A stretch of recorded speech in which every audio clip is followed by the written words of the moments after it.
True. Nervous. Very, very dreadfully nervous I had been and am. But why will you say that I am mad?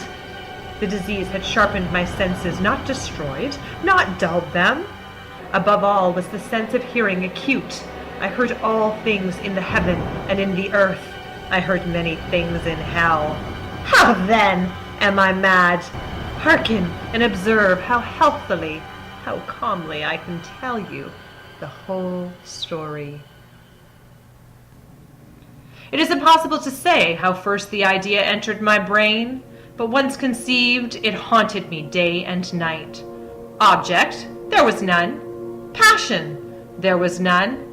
I loved the old man. He had never wronged me. He had never given me insult. For his gold I had no desire. I think it was his eye. Yes, it was this. He had the eye of a vulture, a pale blue eye with a film over it. Whenever it fell upon me, my blood ran cold, and so by degrees, very gradually, I made up my mind to take the life of the old man, and thus rid myself of the eye forever. Now this is the point. You fancy me mad. Madmen know nothing, but you should have seen me. You should have seen how wisely I proceeded, with what caution, with what foresight, with what dissimulation I went to work. I was never kinder to the old man than during the whole week before I killed him. And every night, about midnight, I turned the latch of his door and opened it, oh, so gently. And then, when I had made an opening sufficient for my head, I put in a dark lantern, all closed that no light shone out, and then I thrust in my head.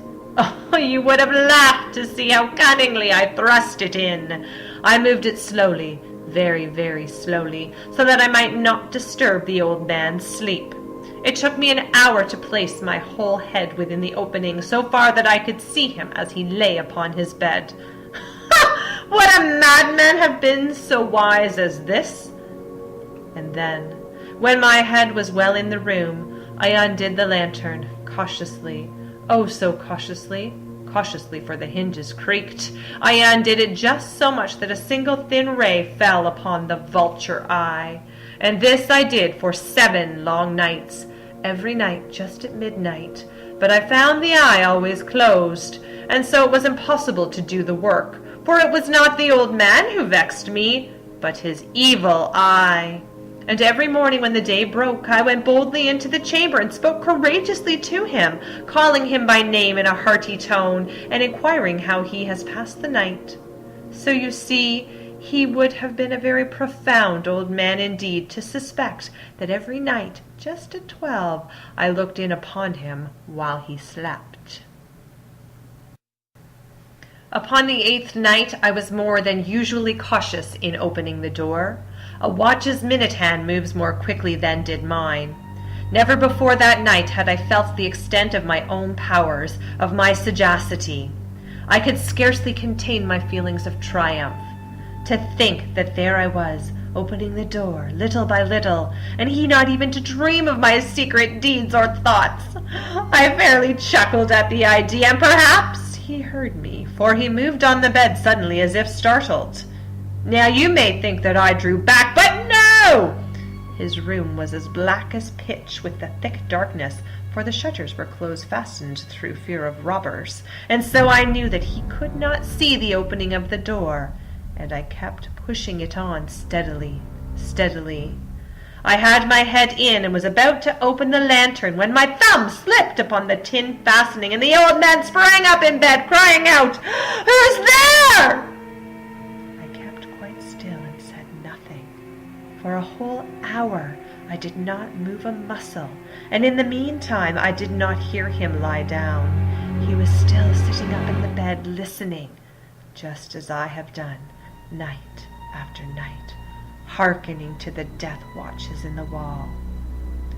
Presently I heard a slight groan, and I knew it was the groan of mortal terror. It was not a groan of pain or of grief. Oh, no! It was the low, stifled sound that arises from the bottom of the soul when overcharged with awe.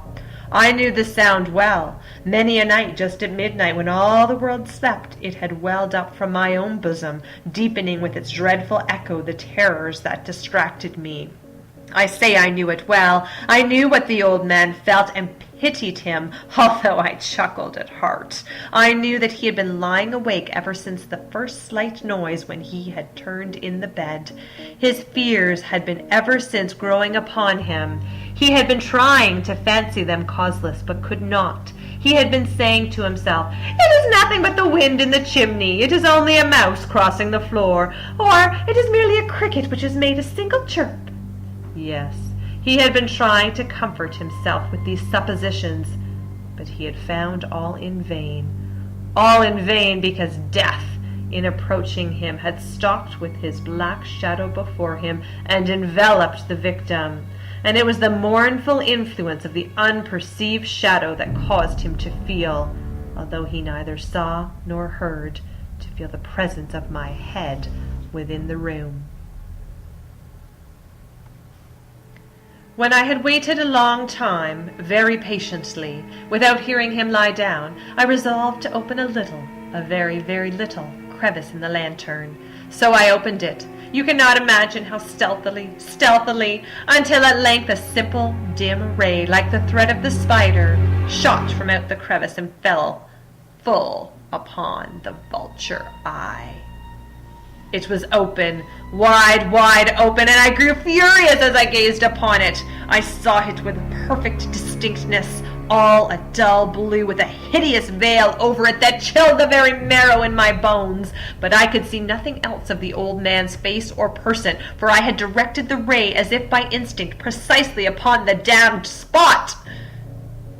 And have I not told you that what you mistake for madness is but over-acuteness of the sense? Now I say there came to my ears a low, dull, quick sound, such as a watch makes when enveloped in cotton. I knew that sound well, too. It was the beating of the old man's heart. It increased my fury as the beating of a drum stimulates the soldier into courage. But even yet I refrained and kept still. I scarcely breathed. I held the lantern motionless. I tried how steadily I could maintain the ray upon the eye. Meantime, the hellish tattoo of the heart increased. It grew quicker and louder every instant. The old man's terror must have been extreme. It grew louder, I say louder, every moment. Do you mark me well? I have told you that I am nervous, so I am. And now, at the dead hour of the night, amid the dreadful silence of that old house, so strange a noise as this excited me to uncontrollable terror. Yet for some minutes longer I refrained and stood still. But the beating grew louder.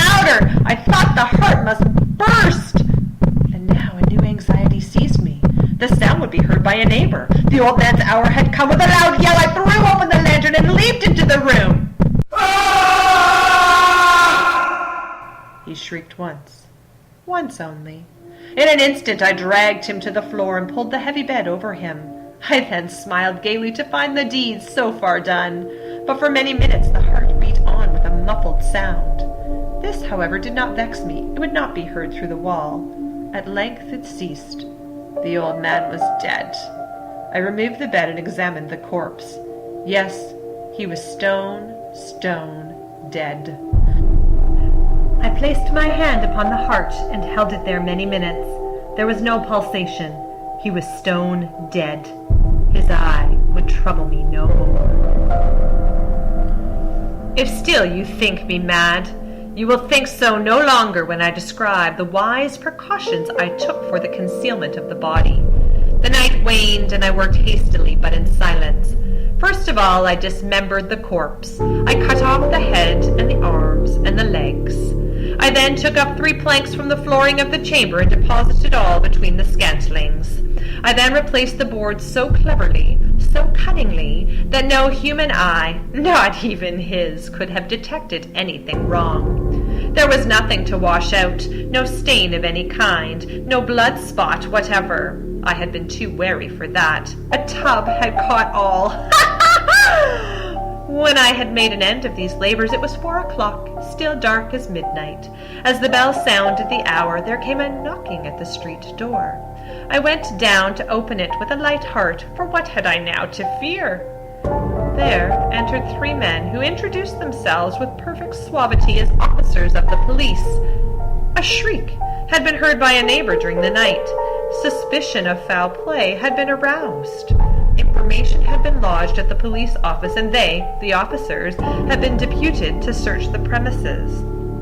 I smiled, for what had I to fear? I bade the gentleman welcome. The shriek, I said, was my own in a dream. The old man, I mentioned, was absent in the country. I took my visitors all over the house. I bade them search well. I led them at length to his chamber. I showed them his treasures, secure, undisturbed. In the enthusiasm of my confidence, I brought chairs into the room and desired them here to rest from their fatigues, while I myself, in the wild audacity of my perfect triumph, placed my own seat upon the very spot beneath which reposed the corpse of the victim. The officers were satisfied. My manner had convinced them. I was singularly at ease. They sat, and while I answered cheerily, they chatted of familiar things. But ere long, I felt myself getting pale and wished them gone. My head ached, and I fancied a ringing in my ears. But still they sat and still chatted. The ringing became more distinct. It continued and became more distinct. I talked more freely to get rid of the feeling, but it continued and gained definiteness, until at length I found that the noise was not within my ears. No doubt I now grew very pale, but I talked more fluently and with a heightened voice. Yet the sound increased, and what could I do? It was a low, dull, quick sound. Much such a sound as a watch makes when enveloped in cotton. I gasped for breath, and yet the officers heard it not. I talked more quickly, more vehemently, but the noise steadily increased. I arose and argued about trifles in a high key and with violent gesticulations, but the noise steadily increased. Why would they not be gone? I paced the floor to and fro with heavy strides, as if excited to fury by the observations of the men, but the noise steadily increased. Oh God, what could I do? I foamed, I raved, I swore. I swung the chair upon which I had been sitting and grated it upon the boards, but the noise over all and continually increased.